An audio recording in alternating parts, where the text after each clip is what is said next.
Charlie Brooker. That was a lot, as they say. They're not all that cheerful. No, you've proven that. That must have been the most intense episode I feel so far. Do you think so? It's pretty intense, isn't it? I think you can probably tell it was written during the pandemic. Like, genuinely, it was sort of, because it was an idea that had been knocking around in my head for a while, the basic concept. And then, there was something about during the pandemic we're all isolated, working from home. It's the ultimate working from home story in many ways, and sort of just interacting at a distance from a screen. So it felt like the right time to do it. There are so many elements to the story, though. That, setting it in the 60s is an interesting element, because it could have easily taken place now or in the future, but why did you want to do a kind of retro version of the 60s? I think that came about because this season, I started out, I don't know if anyone's seen any of the promos, but one of them is tagged as a Red Mirror film. I started out doing some with a very different take, and almost like a sister sort of kind of crime and horror-led sister sort of label, so to speak. And in doing that, I started out, I thought I'll shake up what I think a Black Mirror episode is. And I wrote, there's an episode that's set in 1979. When I'd originally conceived this, it was set in the sort of near future, and everybody's looking at holograms and crying sort of thing, which is your trad Black Mirror. And initially I'd conceived of a forest fire created by climate change that wipes out one guy's family at the start. And then I think there was something about having shaken up my own thought process a bit that made me think, well, what if I didn't do it? What if I said it in the past? What if I just say it's set in 1960, in the late 60s? What happens then? And then that sort of led to me thinking about the hippie cult that sort of show up. And the other interesting thing is that it means that the characters are behaving like characters of their era rather than of now or the future. So it made it sort of just a very exciting thing to explore. Absolutely. Yeah. Josh, were you a Black Mirror fan? Did you know about the show? Did you know about Charlie's stuff? Yes, I was an enormous Black Mirror fan, and we were just talking about this backstage, actually. Jessica said my agents did their job, which is rare in Hollywood, apparently.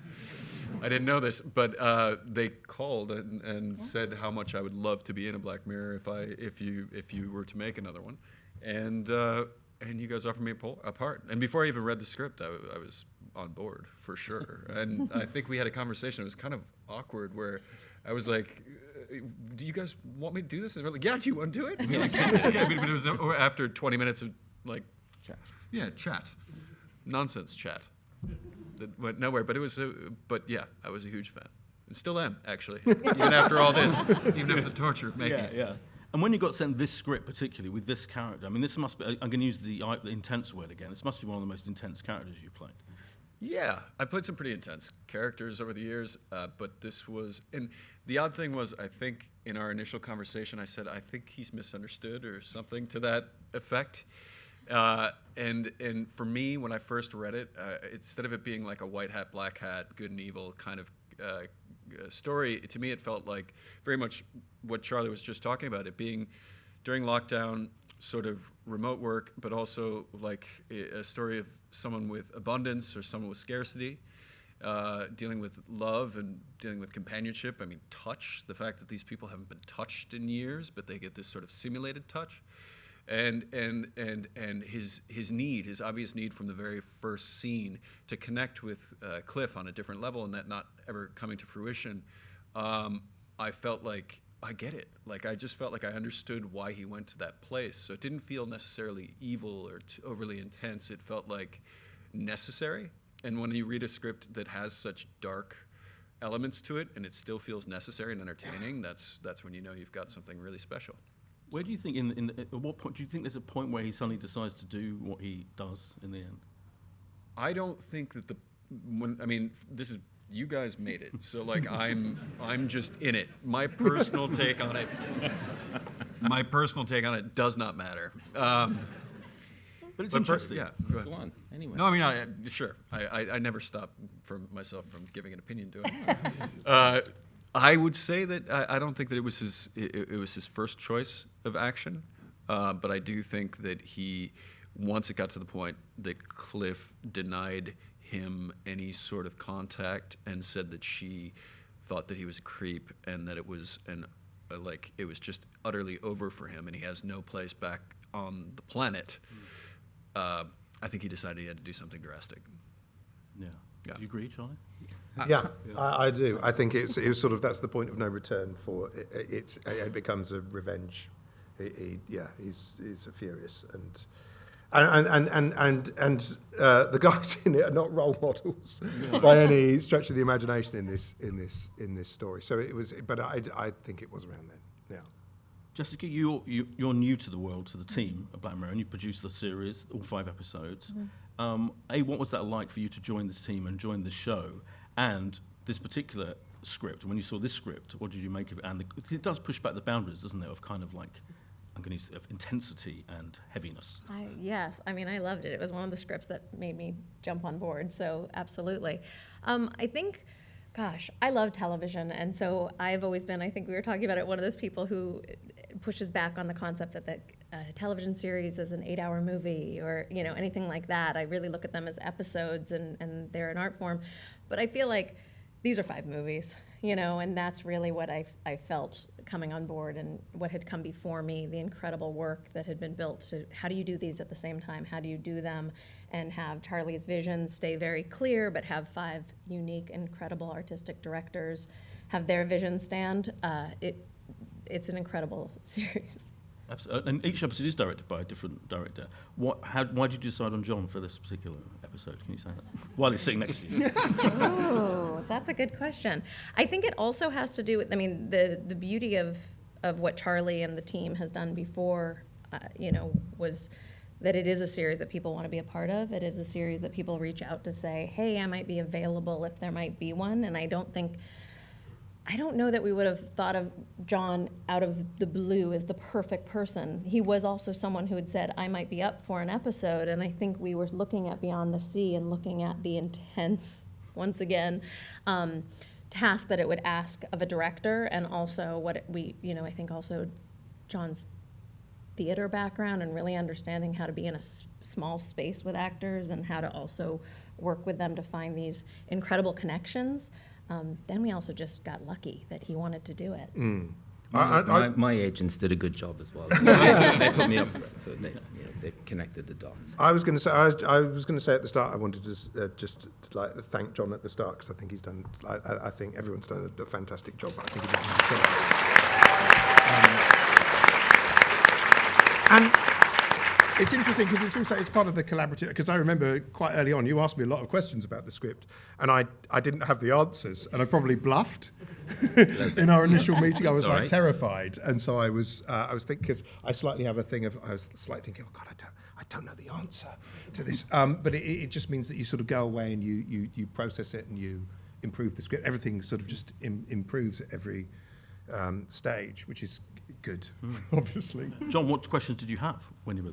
I think I had a sort of similar queasy curiosity about the nature of the intimacy in the marriages, similar to the hippies. When she comes in and says, "Do you have a cock?" I was like, "Tell me how this works." and Charlie was, well, he went away and you wrote more stuff. You wrote the sex scene and then when David Cliff makes a pass at Lana, and so that sort of began to work, because the thing that I thought was really interesting in it was that it was a sort of twisted kind of thought experiment on a marriage, really, and that Lana was the sort of doorway in. She was the character for me that I thought was really interesting as a way of anchoring the whole thing emotionally, while the guys had to do the difficult stuff up in space in a way that, and so this sort of loneliness and unseenness that she feels was really the sort of emotional doorway for me into the piece. And so I guess it was a question somewhere in around there that. You didn't say, does he have a cock? I did not ask that question. No, I didn't. I was much more less. I think you said, did it work? Yeah. I did. I was curious about it. And then you did sort of get excited about the idea of these things as sort of very high-end sex toys somehow. And the way, so anyway, we found the right place in there. But that kind of slow dance scene is really interesting, isn't it? Which you kind of mirror happens later on, obviously. Again, with that song, La Mer. Why that song, and why the title? I think the song. I mean, at one point I was going to call it "Sea of Tranquility," which is a sort of a story that we keep referring to throughout the Black Mirror universe, as it were. And then I think I probably saw that there's a show called Sea of Tranquility that's coming out, and so that song, it's quite haunting, quite timeless. Beautiful, slightly eerie, and also it chimed with the character of David. It seemed like something he would listen to and play.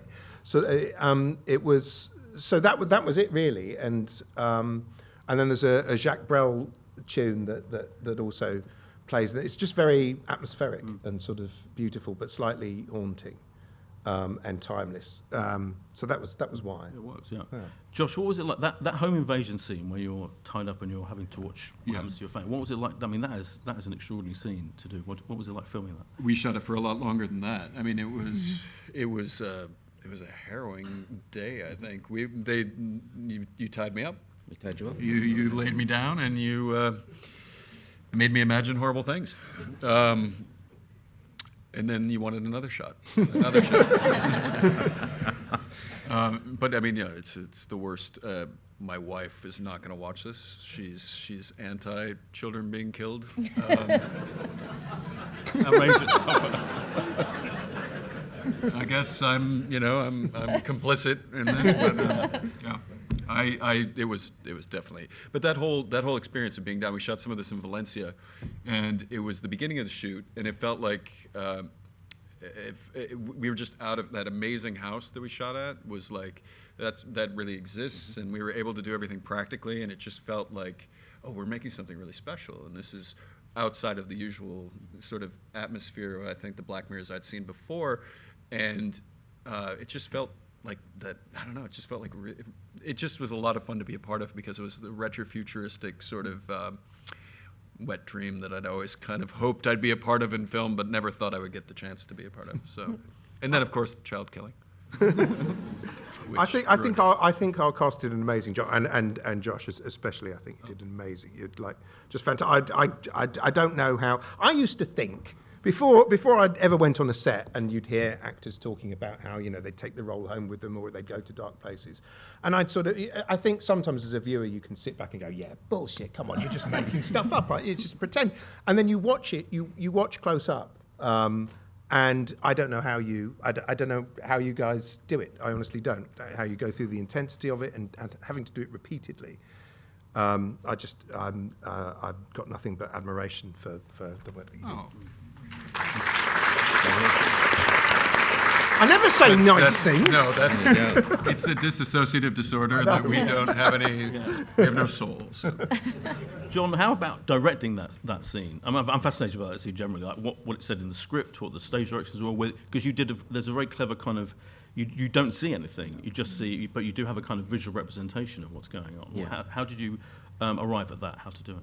I mean, one of my first sort of references for it in a way, and I said it to Charlie, it kind of went, was like, I thought it was like a Greek tragedy, that there's these furies kind of arrive in and do this terrible thing to this man's family, and then there's the symmetry of it being passed on at the end, So I kind of know the point psychologically where he decides to do it at the end, but it always felt like fate to me. I mean, the script was like a runaway train. It had that kind of energy to it.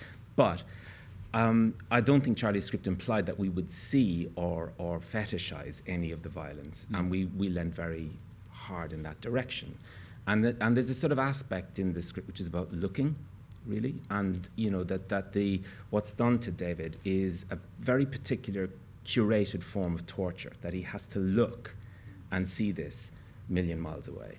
And of course, for a man who is, enjoys beauty through his eyes, who's a painter, I think that the nihilistic place he gets to be flung into, where he thinks he'll never see anything beautiful again in life, that was the sort of key then to what it's like when he comes back to Earth, and Aaron opening his eyes and everything, and that also admiring the beauty of his partner's wife, which gets him to a spot of hot bother. You know what? But so that was the way of doing it. Really, was that the violence would all be implied, never actually seen.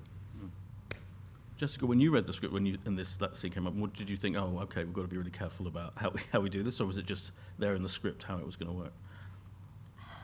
If memory serves, I mean, it was there in the script. The most Charlie's scripts are very exact and very specific. You know I mean, we obviously have conversations as to tone, but I think that level, it always walked. I mean, there's another episode 5, that has more horror, I would say, more traditional horror. And I think that this one was, I guess it was always meant to be number 3. Like, there was something about the level of transitioning into that story. Charlie, were you thinking about the Manson family particularly? Obviously, that seems to be. And did you know all about that particular case? I knew about it. I mean, I've watched lots of true crime documentaries in my time, and so I'm obviously aware of the Manson case. And like I say, I think when I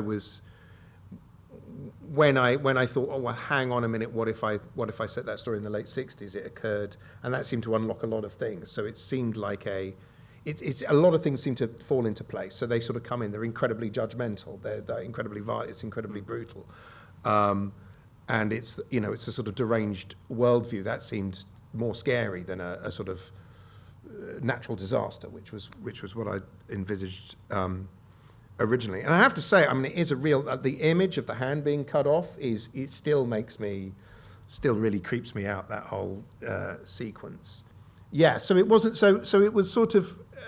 It just seemed like an interesting setting, and as John was saying, that the violence is sort of handed down in the story.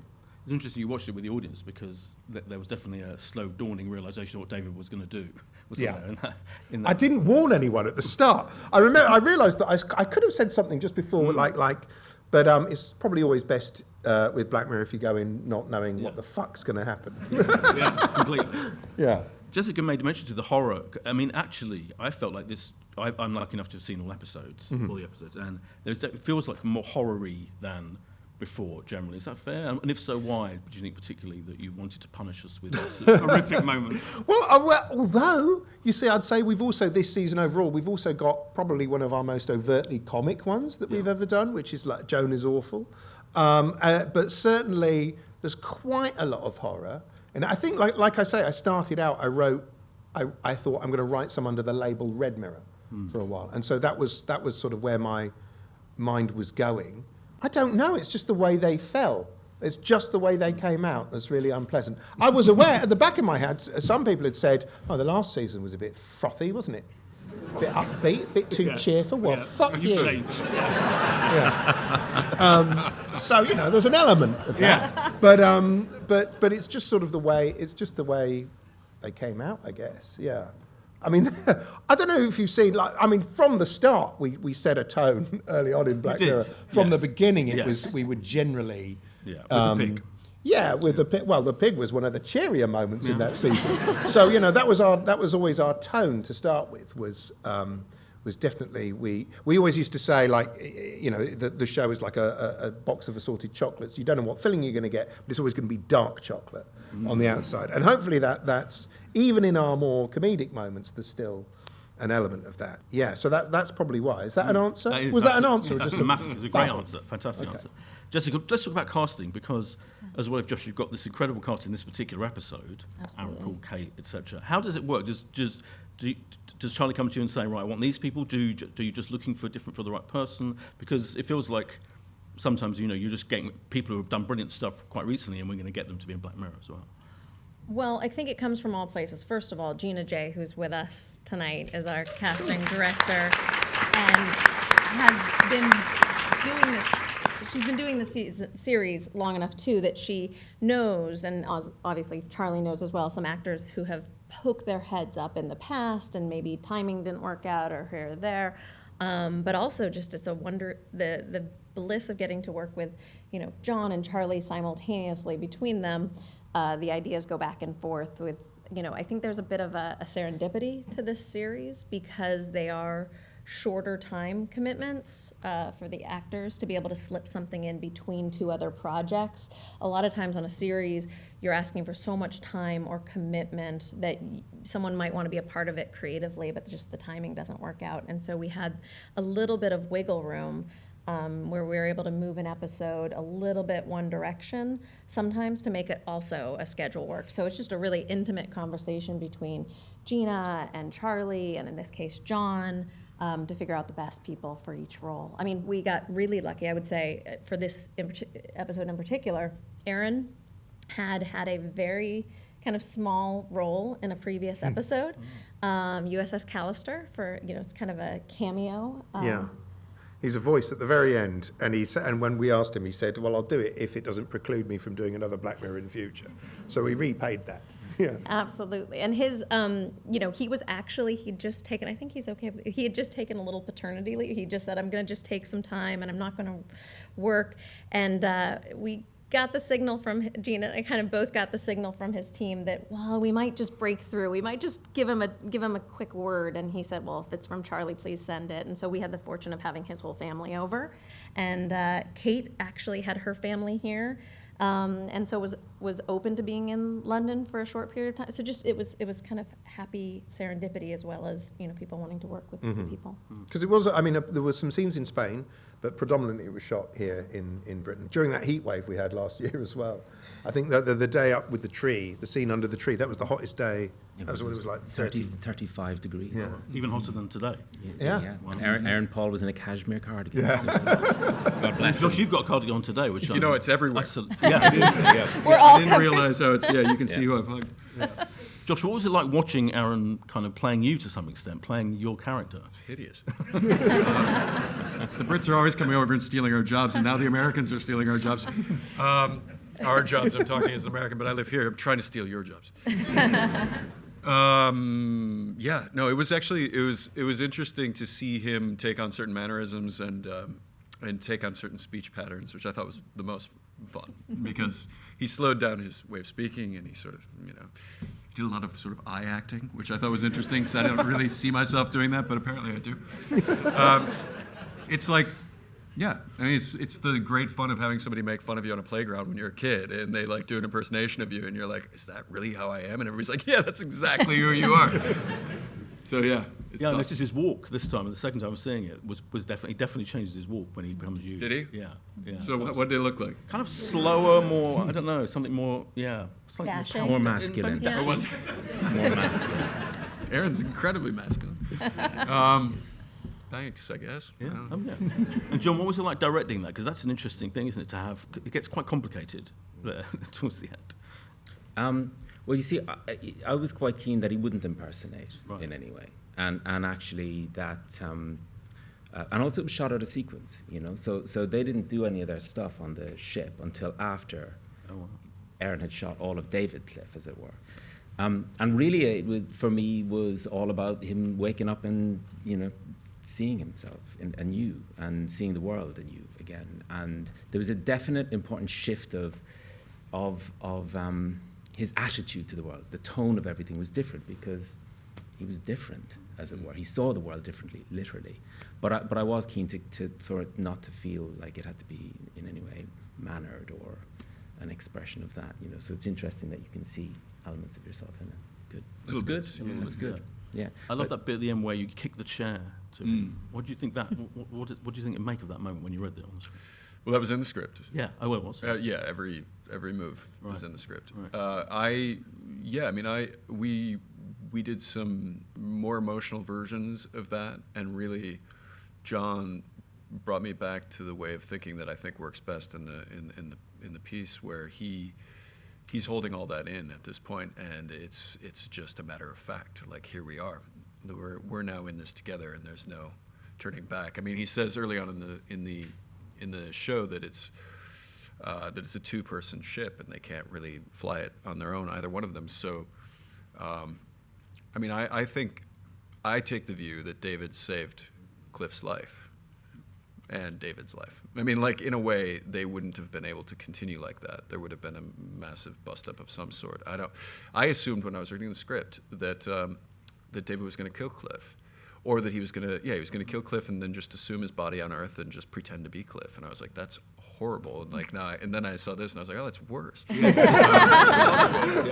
because you think when he goes out to fix the thing that he's going to kill him. But Yeah, I think generally it's a story where you think one thing is going to happen and then it doesn't quite happen, and then it gets more horrible, just as you said. Then the arse drops out of your world. Yes. That image, the sort of chair being kicked out, was always sort of in my. And so, sometimes when you're doing a script, that's the moment you go, oh, that I know is the final image. It's got to be that. There's something simple and chilling about it, and it sort of made me go. Absolutely. While I was typing, which is difficult to type at the same time as you're shuddering, turns out. Let's go. I'm going to throw open in a sec. I wanted to mention, Jessica, there is, having seen all the episodes, the first episode, which takes the mickey out of Netflix to some extent, it has a fictional streaming service, we should say, called Streamberry.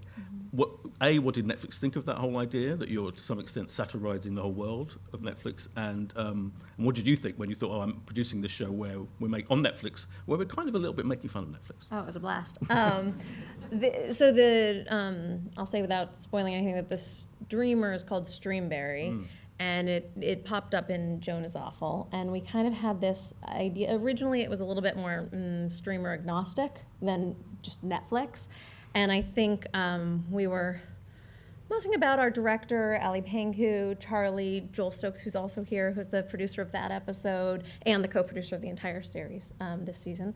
We kind of said, well, might it be funny? And probably Udo, who's also here, our production designer and the graphics team, I think all together, I think probably thought, maybe they'd give us the ribbon. Just maybe we could just steal the ribbon. And I think we divided and conquered because we didn't think we'd get away with it. I mean, I think that's one of the things. You go kind of the proper channels through the lawyers. We'll see if they say yes. And then I went this way through the creative team, and they said yes, and they all said yes. And we kind of went, should we ask for more? So then the ta-dum came, and we were like, let's get the ta-dum. And then we got it on this side, and we got it on that side, and then graphics kind of went, do we go for broke? And we went for broke. So we took the whole interface, and largely it seems like everyone at Netflix has really been up for it, which is kind of, you wanted a little more fight. I know. It's almost disappointing that we sort of said, can we do this? And they went, yeah, really, like weirdly quickly. Whereas it would be great to say, we're such rebels and anarchists, we did it anyway, fuck them. But no, they said, okay, yeah, it sounds fun. That's not what you want, is it? No, that's annoying. That is the most meta episode ever, I think, of anything, maybe. Pretty much. We're in Bandersnatch. There's a point where it tells you he starts arguing with you, the viewer. But you're right. It's certainly pretty fucking meta, that episode. When people watch it, I'm intrigued to see how that goes down.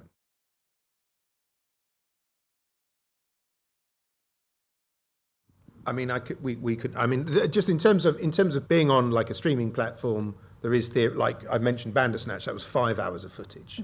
There isn't necessarily a cut-off point. You just sort of, when you get to, I mean, you get a sense, obviously, when you get the script of how long it's likely to be, and then when you get to the edit, you shape it, and it comes out the sort of the shape you want it to be and the length you want it to be. I mean, we didn't. This was a pretty easy edit, is it fair to say that? It was done in 3 weeks, like as in pretty much locked in 3 weeks. So it was the quickest turnaround I've ever had, yeah. I mean, it was very tightly scripted, and then we didn't have the time to overshoot, so because it was quite a short shoot. So it just cut together readily. And so, yeah, there wasn't a lot left on the cutting room floor at all, I think. No, not really. And it was one of those things where, it's interesting because over this season, I think our stories range in length from, I think 39 minutes is the shortest, up to, I think this is the longest, 76, 78. So it really varies. Sometimes you reshape things a lot in the edit, and sometimes you don't. I have to say, actually, I was really, because one of my big concerns when we were, when writing it, we discussed this, was our viewers going to be confused at any point as to who's who, and when Josh is on the ground, effectively, and actually, I don't think you are confused. No. Are you confused? No. It worked out. Very clear. One concern. Fuck, you said that. Yeah, we didn't have a clue what was happening. 2 days.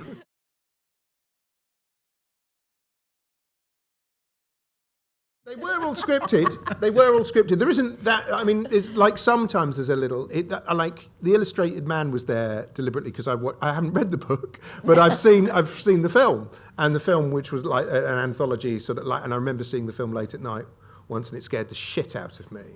And so I was sort of keen to get that in there, and also, you know, I was aware that this story hopefully has a bit of sort of classic sci-fi feel to it. So there was partly that. And then Valley of the Dolls, in a way, was a little joke from me because, like, she's living effectively with a big robotic doll at that point. So there was sort of that. Actually, there was a whole, that's one thing that, we had an error at one point that we fixed with one of the books. It's all right. Everyone was working so hard. Yeah, we swapped out a cover with another cover. That's stuff that I need to worry about, and no one else. But they were all scripted.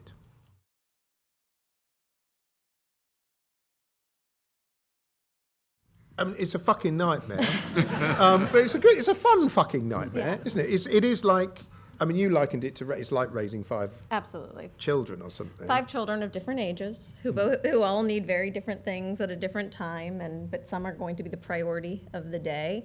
You really count on amazing partners. So, for example, this episode was produced by Dan Winch, who's with us, and amazingly supported John.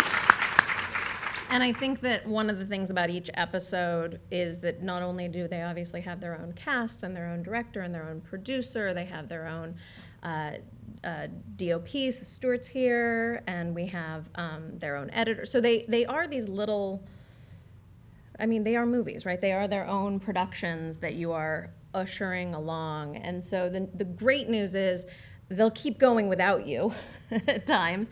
The bit is you have to make sure that the creative is matching what was in Charlie's head and kind of what was married, and that you're helping them support and solve all the problems of the day. But it's trying to be in 5 places at once is what it is. I mean, we're lucky. We had an amazing. We have had an amazing team, so I think while we were, we had the spaceship was constructed. I liked this trivia that it was on the same stage at Twickenham that the Beatles were on in Get Back.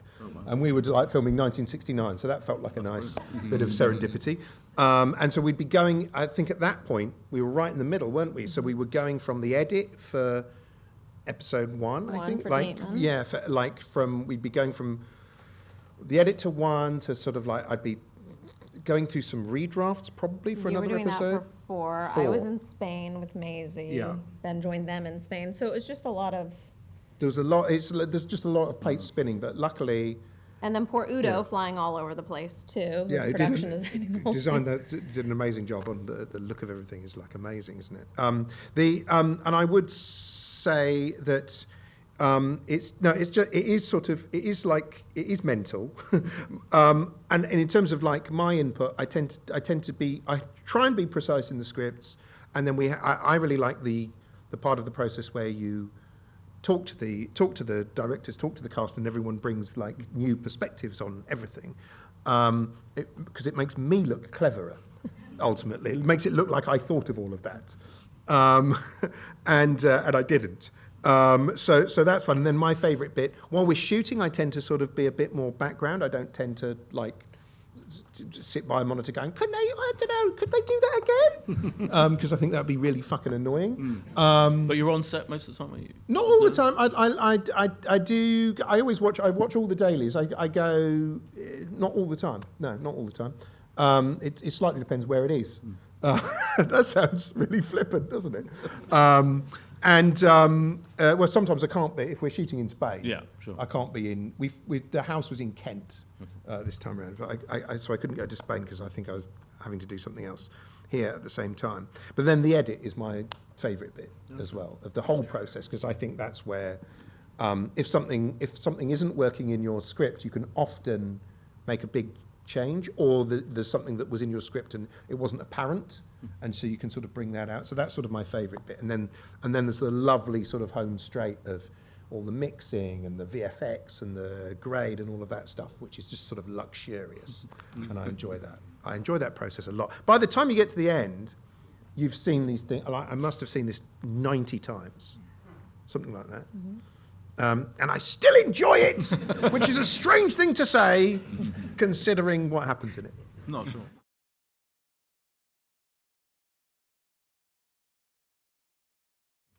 Thank you. I don't know. I think I am. I obviously am. I sometimes have an extremely bleak worldview, and can be extremely pessimistic, and quite often enjoy the things I enjoy watching or reading tend to be bleak and pessimistic. But equally, I sort of love comedy, and that's my other sort of background is this. So I probably do keep a bit of distance from the material in a way, if that makes sense. I'm aware that I will quite often be flippant, and so after you've watched that, I'll walk in and go, "Well, sorry everyone, that was a laugh, wasn't it?" Like that, in a slightly nervous way, because I'm probably uncomfortable with sitting with how unpleasant it actually is. So the answer is probably I don't deal with it properly, and I'm probably mental.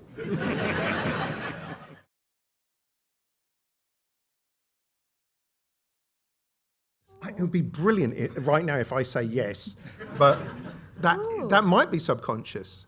I don't know. I hadn't thought of that, but Well, it wasn't conscious. I wish I had thought of it, and so that when you started answering that question, I could have gone bingo, well done.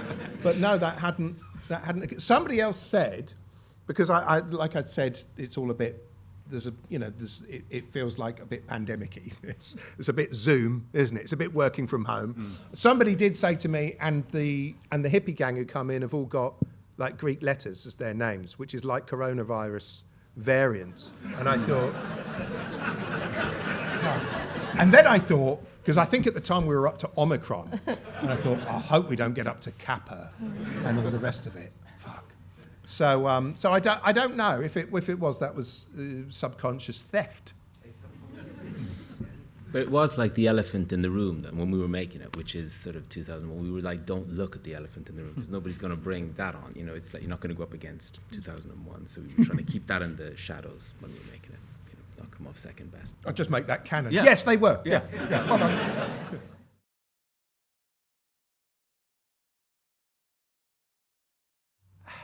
I don't know, and I think, like I say, this was actually there's one of our other episodes is set sort of in the present day, and we took a conscious decision to sort of pretend it was set in 2019. We don't ever say that, just because we didn't ever want to reference the pandemic and show people walking around in masks and this, that, and the other, because I was sort of slightly thinking, oh, everyone's fucking sick of it. Do you know what I mean? I think we got sick of the pandemic. Did we? Really lost its magic round about lockdown 3. So I don't know. But what I had thought was this was, like I say, it was an idea I'd been cogitating on, and it did feel like the moment to do it. And I think there was a thing, like certainly when this season is quite different in that we've got quite a few of our episodes are set in the past. A lot of them are alternate pasts this time around. And that was a conscious decision, like I say, to try and shake up what Black Mirror was, partly because I think kind of what you're talking about there, in a way, I was aware that there was a danger the show was becoming, let's look at the technology pages of the paper this week and then turn that into a horror story. I think there was a perception that was what it was becoming, and certainly in my head, that was a danger. Because I remember somebody saying to me, are you going to do an episode about NFTs? And I thought... And I thought, had the Chat GPT. Well, Chat GPT comes up as a question a lot, and it was sort of like there was so Chat GPT is a thing. Again, we've got, so Joan is awful. There's like an AI sort of element to it, but we'd wrapped shooting before Chat GPT came along. I think that's the sort of thing you can look at and think, fuck, are my days numbered as a writer? I don't know. I think it's actually quite shit. It's sort of good, but it's also just an impersonator. I don't know, but I'm more likely to think, because I did have an episode that was I had an episode idea that was to do with the sort of AI, that I'm more likely to look at ChatGPT and go, I don't know that I can do that now, because now it will look a bit too old. So that was a rambling sort of half answer to your question, wasn't it? Wherever you were, over there. It was I sort of answered it. Yeah. I said a load of vowels and consonants. Make of them what you will.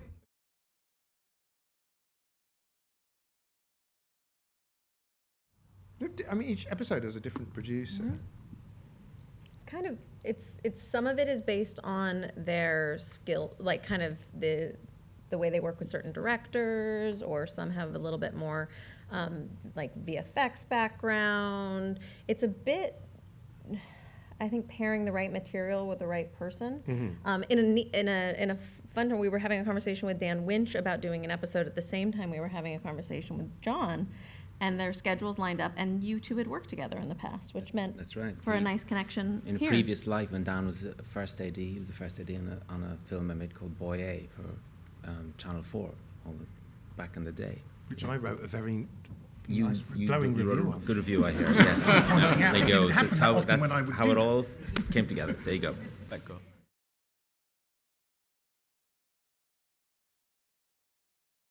I'll answer both those questions.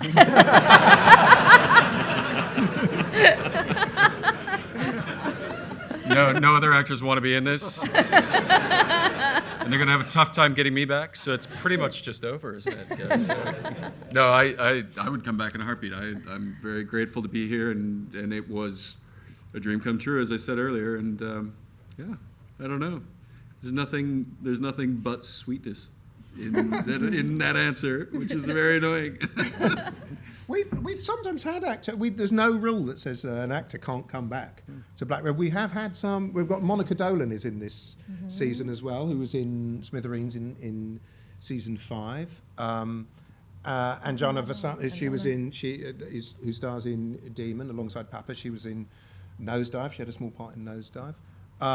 Michaela Cole was in twice. We've had Michaela Cole in twice. Yeah. She had a small part in Nosedive and was also in USS Callister. So I don't think there's any. Yeah. So yes, there's loads of them. Specifically about me. Yeah. Specifically. Are you bringing me back for any? Beyond the Sea 2.